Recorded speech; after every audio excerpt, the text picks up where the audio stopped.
Here they uncovered a chain of riddles which stretches across the expanse of modern Mexico. A mile to the south is the temple of Quetzalcoatl. Legend tells us that he was a light-skinned, bearded man who came from the stars. Supposedly, he taught men law, the arts, and the cultivation of corn. The head of a great feathered serpent represents the god Quetzalcoatl. When Quetzalcoatl finished his mission on Earth, he departed to his native star, promising to come back someday. It is a pervasive part of mythology that gods fly to the stars with a pledge to return. The strain runs through all folklore.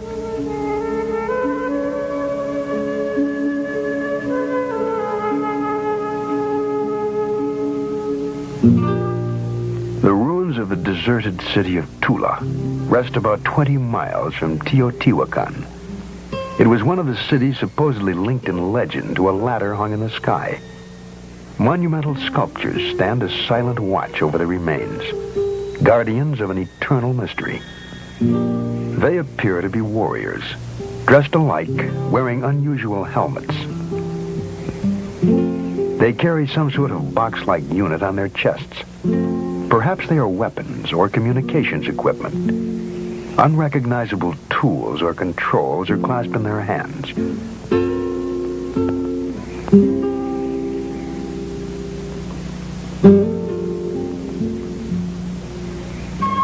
The nearby sacred well of Cenote forms a perfectly round crater in the rock. It is unlikely that it could have been formed naturally or by human excavation. It does, however, resemble a crater made by the exhaust gases of a very powerful rocket engine. To the east of Cenote is the ancient Mayan city of Chichen Itza. About 600 A.D., the entire Mayan population fled northward. There is no trace of war, plague, or famine to account for the move. Outstanding astronomers, Mayans calendared the year by constructing a central pyramid with 365 steps. They also developed a formula to predict eclipses without ever knowing about the revolution of the Earth, Moon, and Sun. There is no way of telling how they discovered these secrets, but von Däniken believes that some ancient astronaut may have told them of the solar system in which they lived. A stone relief portrays a god in a helmet with projections resembling antennae. The Mayans name their patron Kukulkan. In every 6,000 years, the Mayan calendar is off by only one day.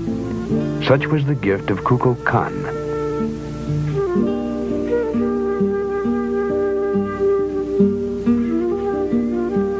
Kukulkan supposedly came from the stars and returned to them, leaving the Mayans to build observatories to search the heavens for him.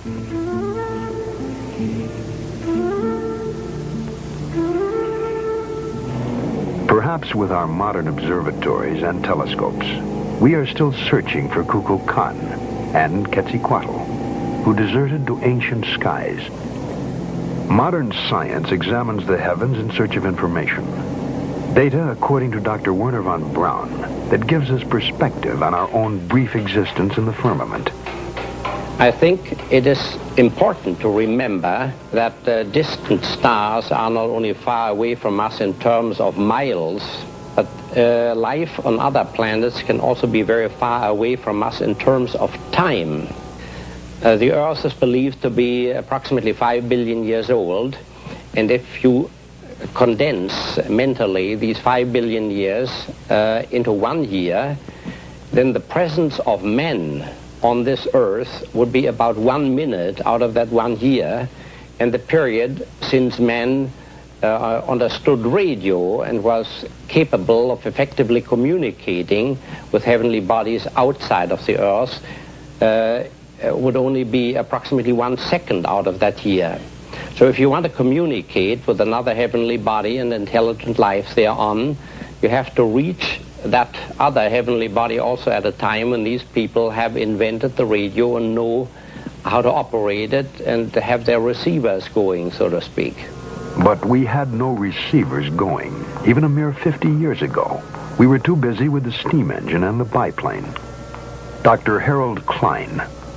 It is highly possible that advanced civilizations have in the past, or may in the present, try or have tried to contact us, to survey us, to watch us. We cannot rule that out. We have no indications of that. It may be equally possible that a really intelligent society has watched us for some time, has looked us over and decided, based on our activities, that this planet is beneath their dignity, so to speak, and is simply not worth bothering with. Quite possibly we were too backward to bother with, but we have come a long way in a short time, and we are prepared to reach out into the universe. Writer and sociologist Erich Hoffer suggests a reason for our return to space.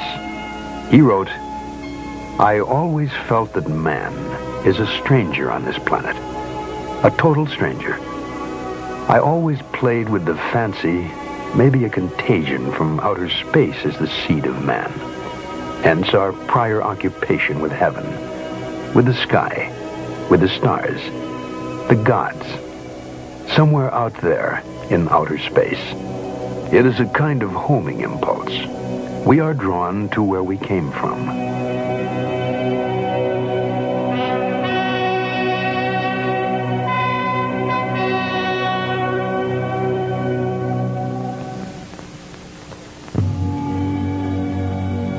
In the 7th decade of the 20th century, the landscape of the moon became familiar. Man went to the moon on his first mission in search of life. With him, he had to take his own life support system. He was encased in a portable environment, susceptible to deadly radiation. If space travelers from another planet were to visit Earth, they too might find the environment hostile, if not deadly. They too would have to travel as self-contained units. But whatever their basic forms, in appearance they may have resembled modern astronauts. On a rocky ledge in the Sahara Desert is a drawing estimated to have been painted there over 15,000 years ago. If not an astronaut, then what is this floating apparition?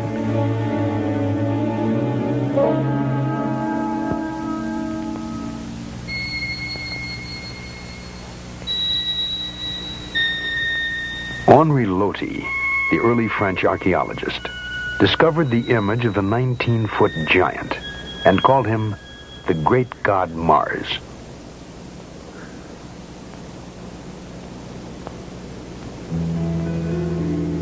Across the Mediterranean, at Valcominica, near Brescia, Italy, rock paintings have tried to tell their story since before recorded time.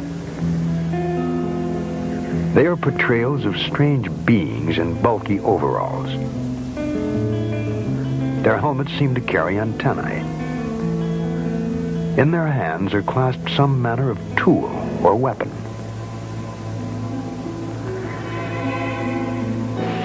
Still more evidence can be found in a 2,000-year-old rock painting found in Japan. In the rough, rocky countryside of northwest Australia, there are scores of rock paintings which date back far in time. Drawings which are probably some of the earliest messages from prehistoric man.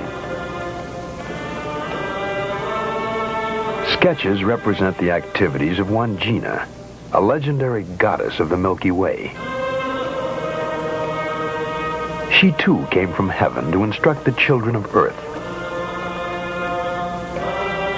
Von Däniken believes there were models, possibly even one model for all the deities found recorded in rock.